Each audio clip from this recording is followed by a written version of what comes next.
Hello and welcome to another video. I didn't make a video yesterday and I don't know, I was working out there in the rain. I'm wiping all the rain off right now. Yeah, yesterday I ran out of water. So I had to get up and just go get water, and then I just started working and I finished a whole section of the roof. And luckily, because it's raining like crazy right now, and so everything under that roof is a-okay. Oh man, I'm telling you, that is nice to have. I got soaked. I was running around looking at where the water was going. It hadn't rained really enough for it to be going much anywhere, so I didn't really get much useful information other than it's raining and I'm wet. So, yeah. I have a whole section of roof that I didn't get done. I didn't have enough tar paper. I don't have enough roofing.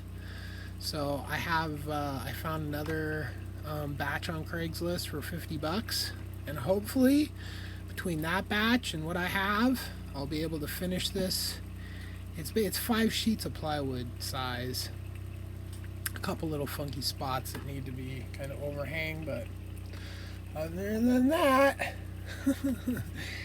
yeah, it seems to be working pretty good. The rain just comes in down the sides of the shipping containers. It's not, I mean, it's just flowing down the insides. It's not like it's, but there's some spatter from the roof. I have like little pieces of siding to build around certain spots to kind of isolate it. What I was doing when I got rained out was I'm trying to get all my materials under there now, so for this rain. So I was going to build a little material corral thing and start to put all this stuff under the roof, because that's part of what the roof's there for, is to protect my investment in reclaimed wood. Yeah, just, wood's just going to last longer dry out of the weather than it is wet, so I'm just going to move it all in there. And but that's still the roof I'm moving it under isn't even finished. It's working like a roof, but it's just that OSB or whatever, and that stuff, man, I'm telling you, if I don't get that stuff covered up this next week, I'm in trouble. It's not gonna stand the weather long, right? So, but I mean, once I get the tar paper and the roofing, I'm like a few hours away from being done, right? I still have gutters to put on and siding and some strength supports and other little places like that. But other than that, that thing's done.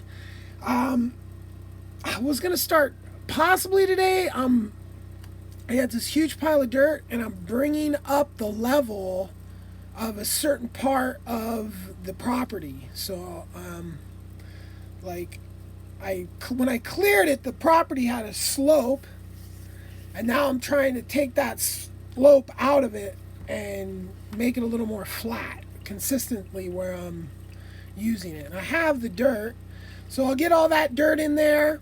I trenched around my driveways. I'm going to trench around the roads, and bring the level up. And then once all that has been done in and getting stuff flat to the level is the hardest part. Like, holy shit, it's so hard to get stuff level with the backhoe. I'm sure it's a practice thing, but everything I do, not everything, I did cut my perimeter fence line. And somehow I figured out how to do it to where it just makes it flat, perfectly flat. No whoops, right? But I didn't take hardly any material off, it was just a super, super fine cut, But once I've already all done everything and it's already whoopty, unwhoopting it is like, ugh. So I have that to do, and to get all that area all up to level, and then bring in some rock. probably, I don't know how much money. I mean, the fucking delivery on the rock was as much as the rock was. So I bought $1,000 plus worth of rock, and I got $500 worth of rock, and I got $500 worth of delivery. It's like, damn, right? Ugh. I mean, I understand having to pay for delivery, but holy freaking cow, you know? Doubles the price? That's because of where I live. So, I don't know, I might be able to find some cheaper gravel, but ugh. Anyway, you know, at that price to do what I need to do gravel-wise, I mean, we're talking about like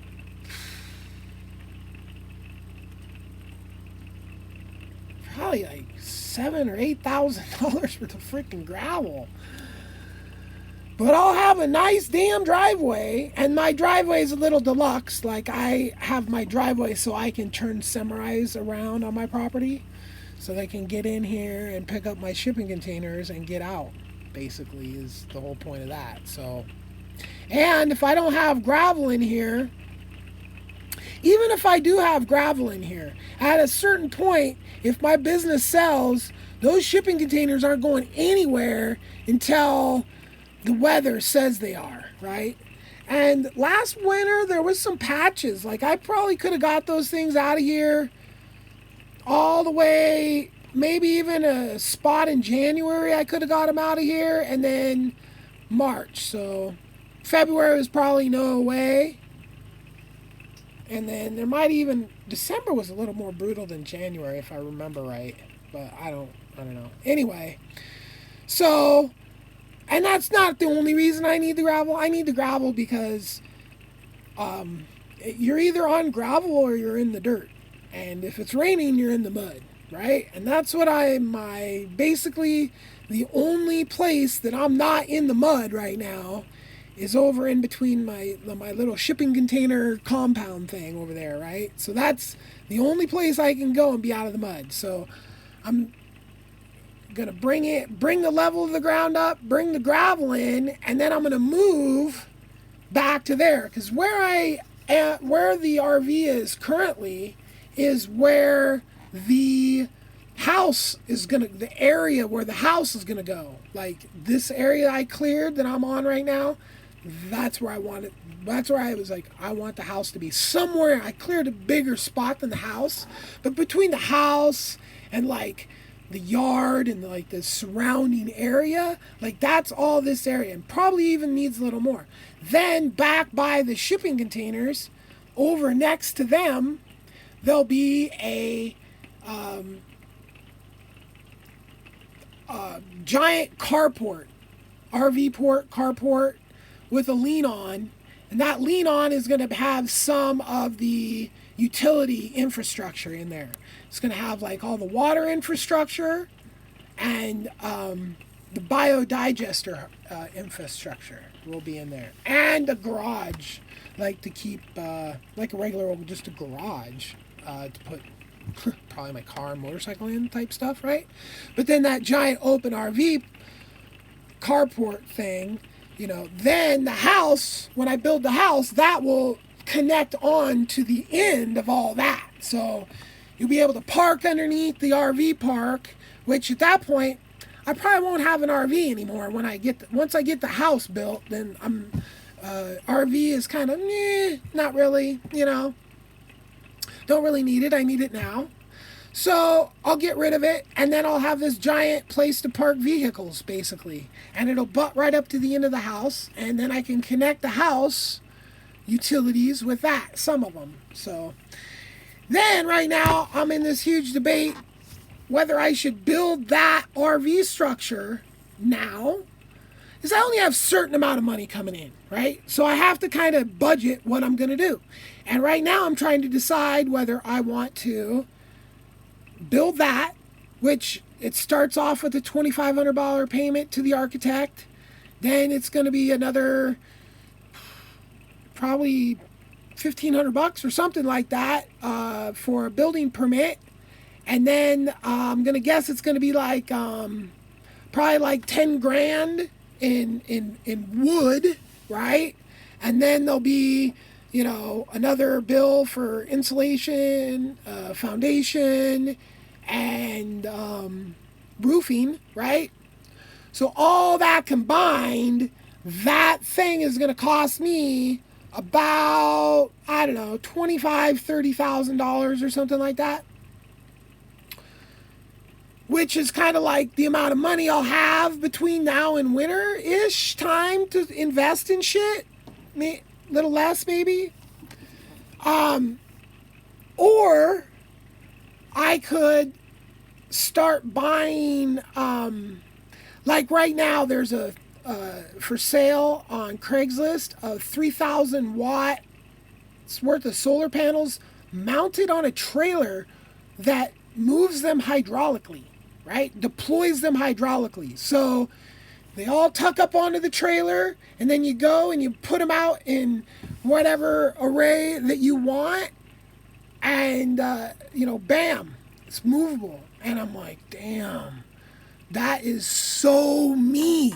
I am so, at this point in my life, I don't like permanence, right? I don't want to dig holes and put foundations in for solar arrays and then go, I don't really like it there. So having a trailer that I could freaking just move that thing around, and it's just there, boom, Like if you buy 3,000 watts worth of solar panels and 3,000 and all the mounting, you have a lot of work to do. A lot. So I'm looking at this, right? And that's 3,000, which is like the same price as the damn architect. Architect's 2,500, right? But then I just have this, I literally can't use it. Like I couldn't use the architect, right? Then I would have to buy the batteries, which the batteries I'm looking at are going to be like $5,000 or $6,000 to do a 48 volt system. And I'm going to use the Tesla packs because where I'm going to build this out, it doesn't really have a fire hazard consideration. It's not going to be attached to the living area. So I wouldn't put those Tesla packs in my RV or my house. Maybe a Tesla wall, but like the used Tesla packs out of a car, I just don't feel comfortable building that out into a house, right? But bang for buck, oh my goodness, they're so inexpensive for the power that you get is just ridiculous. And if you get the right charge controller and you set it up right, those things might last an insane, you only discharge, I think you discharge down to 30% and you charge to 90%. So you don't max them out on the top and the bottom. Don't let them freeze, and they could last a long time, right? So that's 5,000 or 6,000. And then I was thinking wind.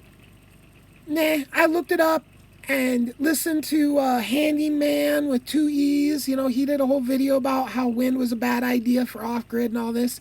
And I basically had 2 neighbors that had windmills that I would just look at all the time and be like, fuck, that's a waste of time and money. Those things are hardly ever blowing, right? Well, then my other neighbor put up a new one, and oh boy, that thing blows all the time. He's like, I haven't had to turn on my generator since I put that up. And I'm like, as it rains right now, and I have the generator going because there's no sun. Although I really technically didn't need it, but I was going to turn on and play some video games. It's windy, and his windmill, I can see it from my window. I swear. Yeah, it's blowing. It's blowing right now. No sun, wind. So I've changed my opinion on the wind, and now I want a windmill. Right? Those things are they don't call them windmills. They call them wind generator, wind energy. So whatever, windmill. I'm totally gonna get one. So and I don't even think they're that expensive. Just the windmill and the electronics aren't even $1,500.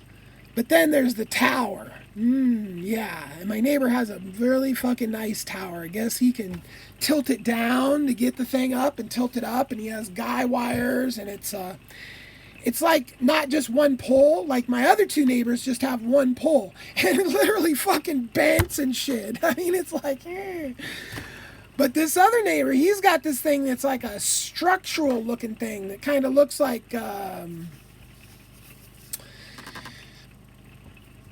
freaking an electrical.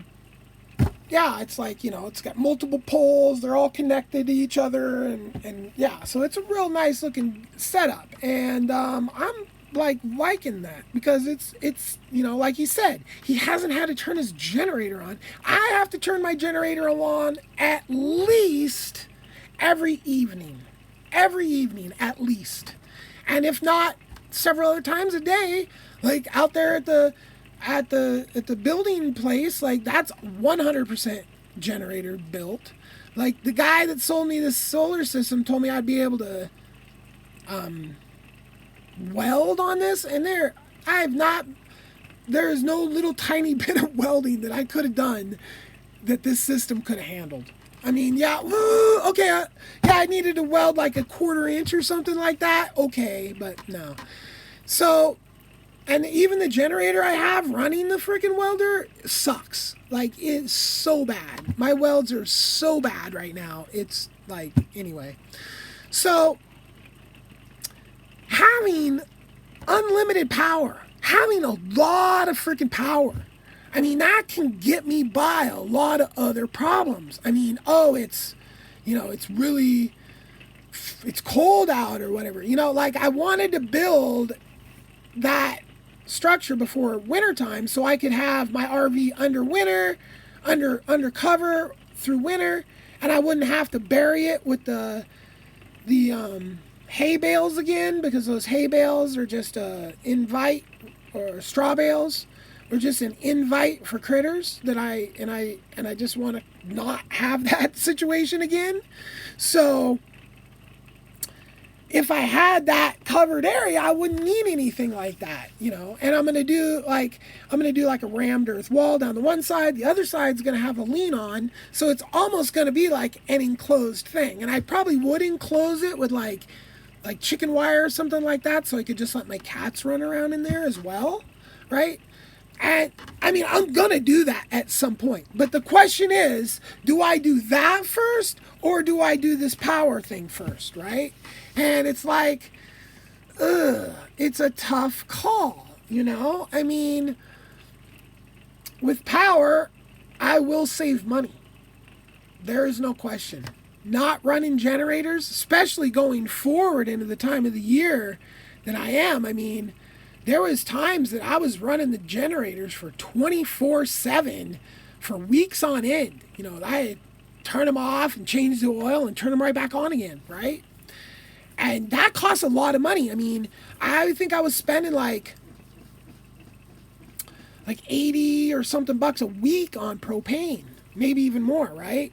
So if I had wind and solar and batteries enough to where I don't have to run the generators, but maybe just, maybe not at all, maybe just to build stuff or, whatever. But honestly, with a 48 volt system and everything going well, I would probably be better. I would probably be getting more power out of that system than I am out of the generators that I have. I could even put in a inverter that has a 220 volt capability, which my welder can either use 120 or 220, right? So there's that, right? If I build out the carport, that won't save me any money at all. Like, that won't decrease. I'll still have the generators I'll have to run and all that. If I buy the power equipment, that ends my power majority, right? So that's where I'm at. Tough decision, Getting out of the weather and getting this RV underneath a structure would be awesome. And even if I do the power thing, I'll probably have to do some sort of awning type of thing, or some sort of little roof that just covers like the entryway side of the RV, just so I can, get in and out without being just, the rain, without just pelting. Yeah, it's just like tough decisions. Once my business sells, I don't even have to make these decisions. It's just like, do it all. But not there yet. So yeah, that's what's going on. 20-minute video on updates of the property. Thanks for hanging out. Like and subscribe and share. Peace.